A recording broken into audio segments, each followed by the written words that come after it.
உள்ள உறுப்புகள் நல்லா இருந்துச்சுனாக்கா முகப்பொலிவு கிடைக்கும். அதுக்கான மருந்து தயாரிக்கும் முறையை பற்றி பார்க்கலாம். அதுதான் நம்மளை வந்து இளமையாக வச்சுக்கிறோம். வயசுக்கு ஏற்ற அந்த கிழட்டுத்தன்மை அந்த மாதிரிலாம் இல்லாமல் புத்துணர்ச்சியாக இளமையாகவே எப்போ பார்த்தாலும் இருப்பாங்க.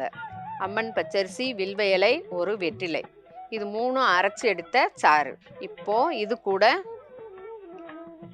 சீரகத்தூள் ஒரு 2 சிட்டிகை அளவுக்கு கூட சேர்த்துக்கிறணும். தேன் 1 ஸ்பூன் அளவுக்கு கூட சேர்த்துக்கிறணும்.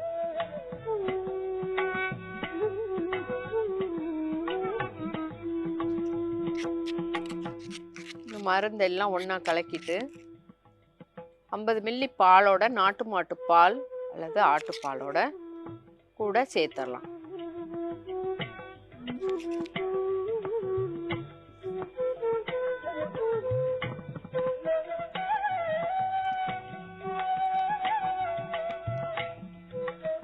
இருபது மில்லி பால் கிடைச்சதுனாலும் சுத்தமான அந்த பாலில் நீங்கள் ஒரு 60 நாள் குடிக்கணும். அப்படி 60 நாள் வந்து குடிச்சிட்டிங்கனாக்கா எப்போவுமே வயசு 80 வயசு 90 வயசானாலும் அவங்க உடம்பு வந்து நல்ல இளமையாக இருக்கும், முகப்பொலிவு பெறும், புத்துணர்ச்சியாக இருப்பாங்க, சுறுசுறுப்பாக இருப்பாங்க.